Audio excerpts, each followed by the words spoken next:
Hello everyone and welcome back to my channel Edmond Mendaros, and for today's quick tutorial and I'm going to show you guys on how to resolve if you are coming across an issue on your browser, whether it's Google Chrome, Firefox, Microsoft Edge, or perhaps a various applications on your Windows 10 or Windows 11 computer that reads no unhealthy upstream.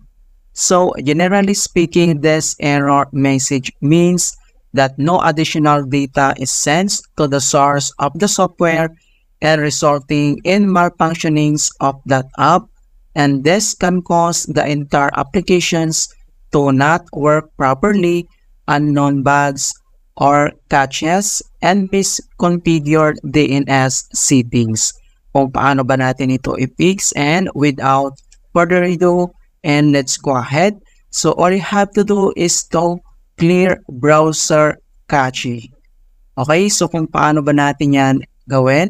So open up or launch your browser. You can use any browser. Alright, so open lang yung ating Google Chrome browser.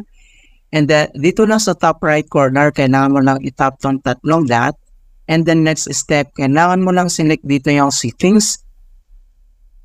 And then dito sa settings, ang next step, kailangan mo lang select dito yung privacy and security. So, click mo lang yan. And then dito sa right side, dito lang sa privacy and security, makikita mo kaagad dito yung delete browsing data. Okay, so kailangan mo lang itap yan. And then pop up itong delete browsing data. So, ang next step, makikita mo dito yung dalawang option na basic and yung advanced. Alright, so select mo lang dito yung basic. And then dito sa kanyang time range, so select mo lang tong araw na yan kung anong gusto mo, last hour, last 24 hours, last 7 days, last 4 weeks, or yung all the time. Okay, so select mo lang dito yung all the time. And then next step ay kailangan mo lang select dito yung cache images and files. So uncheck natin tong dalawa. And then next, dito sa baba, makikita mo dito yung delete data. So click mo lang yan. Alright, so makikita mo na delete browsing na natin, alright, in hope na na-resolve yung error. But if the issue still persists, so ang next solution na pwede natin gawin, so kailangan lang natin i-update yung browser. Kung paano ba natin yung i-update yung browser?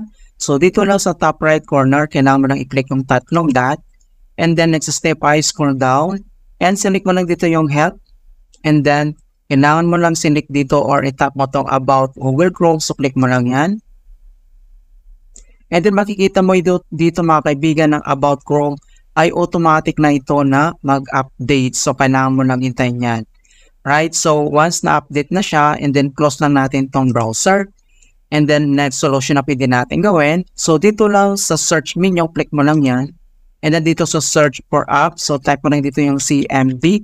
Or ito yung tinatawag na command prompt. So, kailangan mo lang mag-right click and select yung run as administrator. If you receive user account control, and then click mo lang dito yung yes. And dito sa administrator command prompt ay kailangan lang natin i-enter yung command keyword na ipconfig //DNS. So, i-type mo lang in all small letter lahat yung ipconfig //DNS in one word yan, and then press mo lang yung enter at makikita mo na dito na successfully flashed the DNS resolver caching.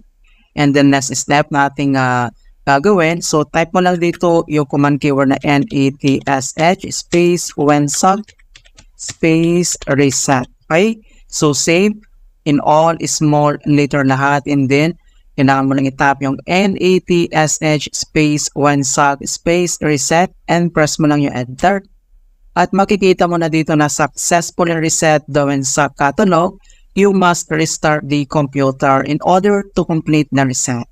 So close lang natin to, and then dito lang sa start menu at kailangan lang natin mag-restart. Alright, so click mo lang yan. Okay, so ganun lang po ka-simple on how to fix no unhealthy upstream error in browsers and applications. And please don't forget to like this video and subscribe to my channel for more quality content. Thank you guys, and see you in my next tutorial.